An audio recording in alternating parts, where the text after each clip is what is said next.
Magandang hapon mga bata. Magandang hapon po. Bago tayo magsimula, Johnny, maaari mo ba magpapuluan ang ating panalangin ngayon? Sa ngalan ng Ama, sa Anak, sa Espiritu Santo. Amen. Pamanangin. Sa maraming ngalan Sa amin, Muli ko sa lupa para sa langit. Bigyan at pagkain lang tayo sa araw-araw. At patawarin mo kami sa aming mga kasalanan. Gaya ng pagpatawad namin sa nakasala sa amin. Huwag mo kami kayo sa gusto. Iardrawan mo kami sa lahat ng sa mga ama. Sa ngalan ng Ama, ng Anak, sa Espiritu Santo. Amen. Magandang hapon ulit mga bata. Magandang hapon po, Pilipinas. Magsiyo po ang lahat. Salamat po. Bago tayo magsimula ay nais ko sa inyo ipaalam na hindi muna natin na huwag kalimutan ang linis check. Pakibasa, ano nga ba ang linis check? Laging pulutin ang mga kalat. Iwasan ang pakikipag-usap sa katabi sa oras ng diskusyon. Humili palagi at makinig ng mabuti. Ibigay ang lahat ng makakaya upang sumagot at makilahok sa talakayan. Siguraduhin walang anumang makasasagabal sa inyong makikinig. Mabuti, salamat. Ito ba ay naiintindihan mga bata? Opo! Magaling. Ngayon, may naliban ba sa ating klase ngayon? Okay. Itinagagalak ko malaman na walang umiwan sa klase na yun. Pakibigyan ng mga palakpak ng inyong mga sarili. Ngayon, magsimula na tayo. Kilala ko ba si Dora, mga bata? Okay, ngayon, si Dora ay nais magdampay sa Pilipinas. Maaari ko bang tulungan si Dora? Okay, so ang kinakailangan nyo lamang gawin ay magtutuloy kung nasaan direksyon ba si Dora sa baba. Maliwanag? Okay, unang larawan dyan, maaari mo ba maitukoy kung nasaan si Dora? Ilaga! Tama ba mga bata? Pakibigyan ng dalawang palakpak si John. Sa susunod na larawan. Okay, Shaira, maaari ka bang tumayo at itukoy kung saang direksyon si Dora? Nasa silangan po. Tama ba mga bata? Okay, pakibigyan ng dalawang palakpak si Shaira. Pangatlong larawan. Jara, maaari ka bang tumayo at sagutan ang pangatlong larawan? Nasa kanluran po, teacher. Nasa kanluran ba si Dora, mga bata? Okay, pakibigyan ng dalawang palakpak si Jara. Okay, panghuling larawan. Julie, maaari ka bang tumayo at sagutan ang ating pang-apat na larawan? Nasa timog po si Dora, teacher. Tama ba? Nasa timog ba si Dora? Opo, nasa timog. Okay, pakibigyan ng dalawang palakpak si Julie. Ngayon ay natulungan na natin si Dora at naitukoy natin kung saang direksyon. Ngunit, hindi na malaya ni Dora na si Boots pala ay kanyang naiwan. Maaari ba natin tulungan si Boots upang makasama niya muli si Dora at sabay-sabay silang papuntang Pilipinas? Okay. So ngayon, ay dadakot tayo sa susunod na activity na nagpukonektado sa susunod natin na tatalakayin. Maliwanag? Okay. So, dapat nilang gawin ay buuin ang mga salita. Sino ang gustong sumunod sa unang larawan?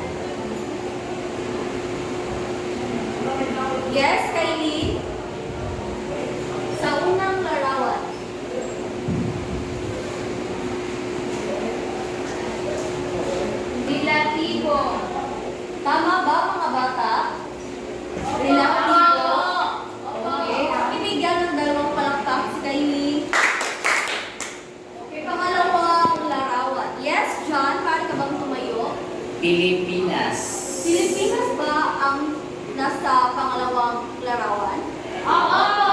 Okay, pakibigyan ng dalawang palakpak si John.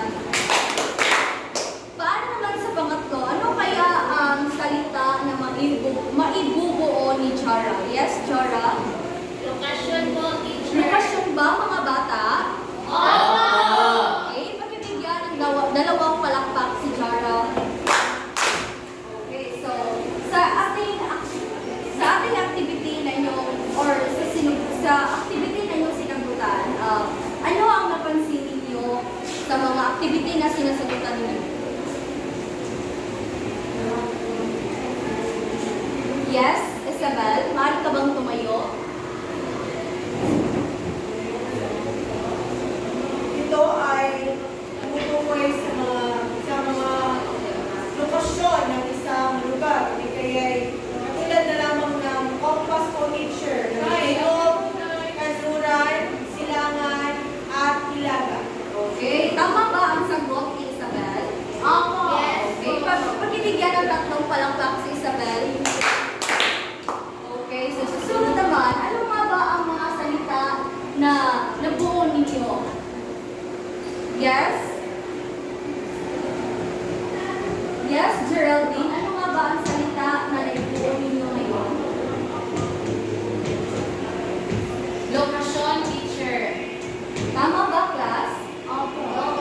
Mali. So, ang tamang sagot ay, ang nabuo na salita ninyo mula sa activity na ito ay, yes, John? Relatibong lokasyon ng Pilipinas. Okay, ano nga ba ulit? Relatibong lokasyon ng Pilipinas. Okay, tama. Makibigyan ng tatlong palakpak si John.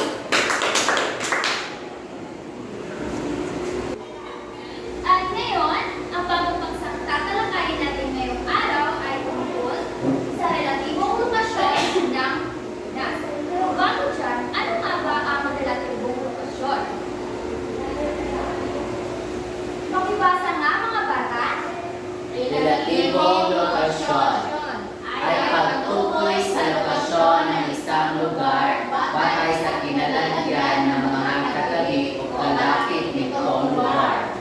Tama, ang relatibong lokasyon ay isang lugar batay sa kinalalagyan ng mga katabi o kalapit nitong lugar. Makibasa ulit mga bata. Ang relatibong lokasyon o kaugnay na kinalalagyan ng bansa ay relasyon o lokasyon ng isang lugar batay sa kinalalagyan ng mga katabi o kalapit nitong lugar.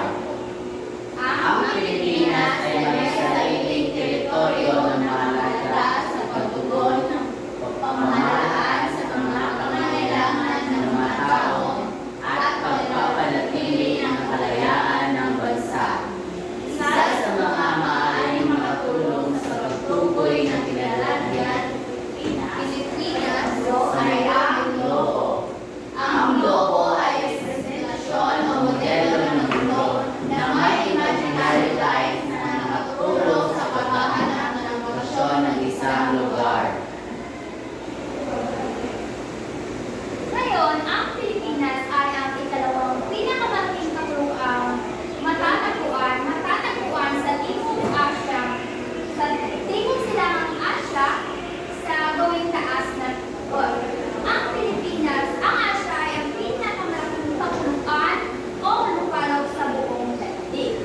At alam niyo ba mga bata na ang Pilipinas ay tinaguri ang pintuan ng Asya? Bakit nga ba tinatawag na tinaguri ang pintuan ng Asya ang Pilipinas, mga bata?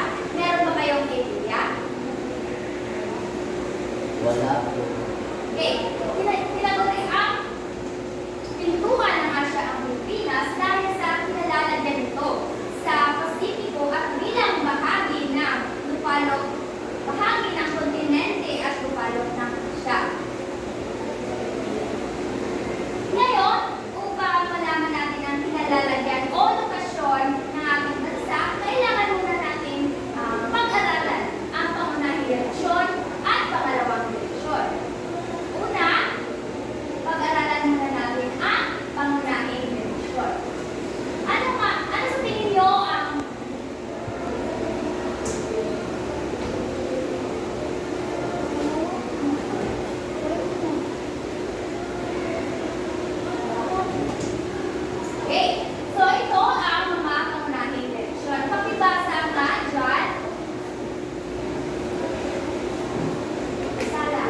Hilaga.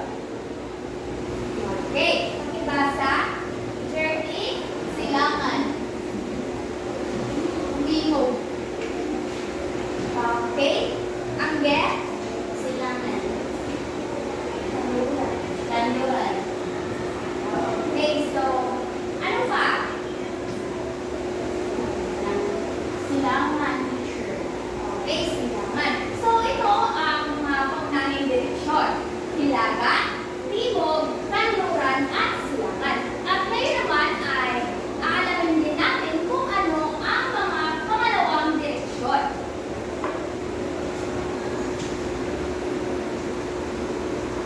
Ang pangalawang direksyon ay ito ay hinihina sa pangunahing direksyon.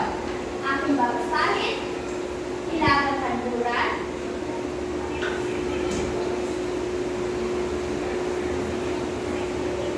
hilaga kanluran, hilaga silangan, timog kanluran, at timog silangan. Ito ang pangalawang direksyon.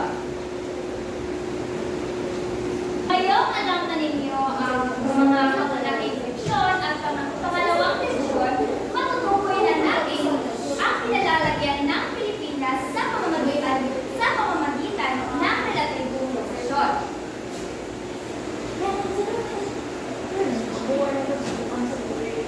Ngayon, tutukuyin naman natin ang mga anyong lupa na nakapalibot sa Pilipinas. Matatagpuan naman natin sa Hilaga ang Taiwan. Sa kanluran naman, makikita natin ang Vietnam, Cambodia, at Thailand. Sa timog naman, matatagpuan natin ang Indonesia. Ano nga ulit ang mga anyong lupang nakapalibot sa Pilipinas, mga bata? Taiwan. Bansang Taiwan. Taiwan, Vietnam, Cambodia, Thailand. Sa timog naman, kay Indonesia. Okay, magaling.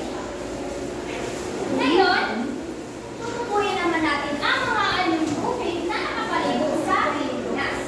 Sa ilaga naman, matatagpuan natin ang Bashet Island. Sa silangan naman ay ang Karagatang Pasipiko. Sa timog naman ay matatagpuan din natin ang dagat Siletes. At ang kanluran naman ay matatagpuan din natin ang dagat sa Pilipinas o dagat China. So ano nga ulit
base sa pangunahing diretsyon at pangalawang diretsyon.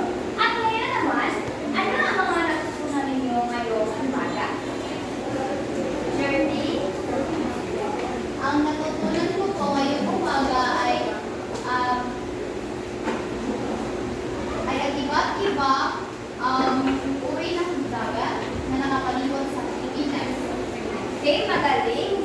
Pangalawa, ano nga ulit ang relatibong lokasyon ng Pilipinas? Maylin? Okay. Anyone?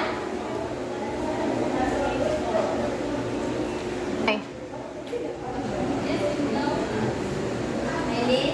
Brutay, patibog, ang natibong lokasyon ay tumutukoy sa lokasyon ng isang lugar batay sa kalalagyan ng mga katabi o malapit ditong lugar teacher. Okay, tama. Bigyan natin ng 5 palakpak si Maylin. At ngayon naman, meron pa sa inyo ang makapagbibigay ng halimbawa ng mga lokasyon ng Pilipinas. Lahat, Maylin? Lanza, Tandora, Silangan, sa Timog. Tama. Bigyan ng 5 palakpak ulit si Maylin. At ngayon naman, aking susulitin kung ang tinalakay natin kanina, yung natatandaan. Ngayon ay may activity tayo. Pwede ba basahin mo na ang panuto? Una, ng tamang titig ang bawat kata upang mabuo ang salita na tutukoy ng bawat bilang. Ang inyong gagawin ay inyong kukulit-kulit ang mga salita, ang mga letra na wawala sa bawat katanungan. Tatawag ako ng mga estudyante upang sasagot ito. Maylin, ano ba ang sagot sa unang katanungan? Maaari mo lang basahin bago mo sagutin.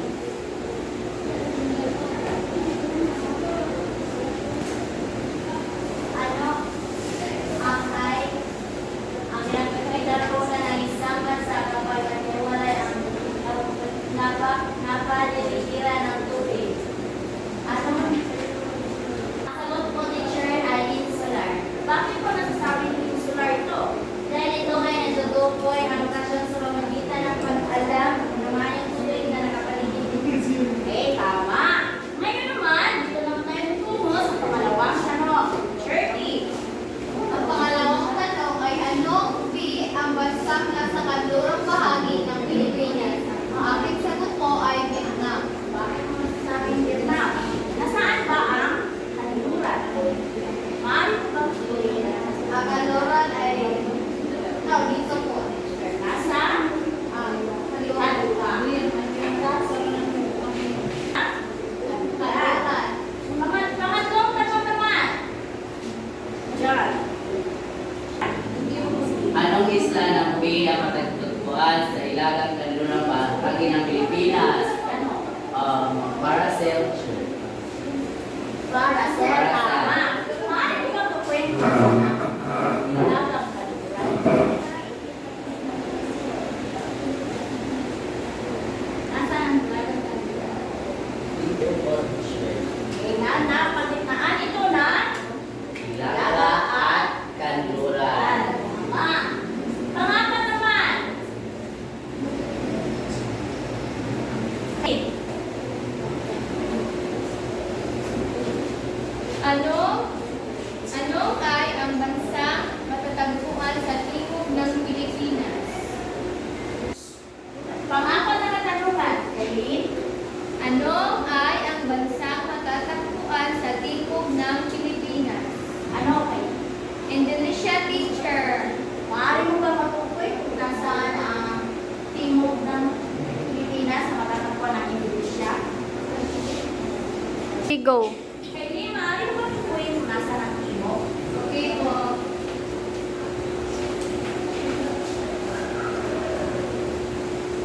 Tama. Ang timog ay nasa ibaba at ang kanyang tapat ay ang Hilaga. Ngayon naman, ang ikalima, anong T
Marianas Island. Ang katubigan naman ay Dagat Pilipinas o Philippine Sea. Sa hilagang kanluran, mayroong bansang Hong Kong at ang katubigan ay South China Sea. Sa timog silangan ay mayroong Federated States of Micronesia sa Ipanguag. At ang katubigan nito ay Celebes Sea. Sa timog naman ay mayroong Borneo at katubigan Soros. Tama. Yun naman yun ang mga pangalawang direksyon na nakapalibot sa ating Pilipinas. Ngayon naman, sa last activity natin ay una ang magbabasa sa kanutot. Tukuyin ang mga karaming bansa na nakapalibot sa Pilipinas. Isulat ang inyong sagot sa mga bilog malapit sa mga kasbatay sa sinarona ng mga bansa. Ang inyong gagawin ay tukuyin mo lang kung anong bansa ang nakapalibot sa una, pangalawa, tatlo, apat, at lima. Jasmine.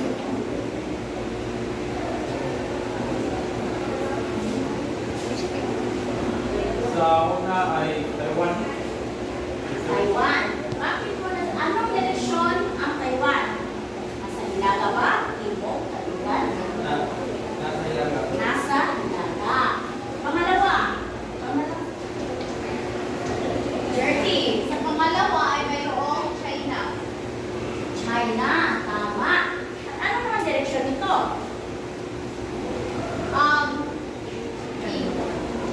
Nasa Kanluran.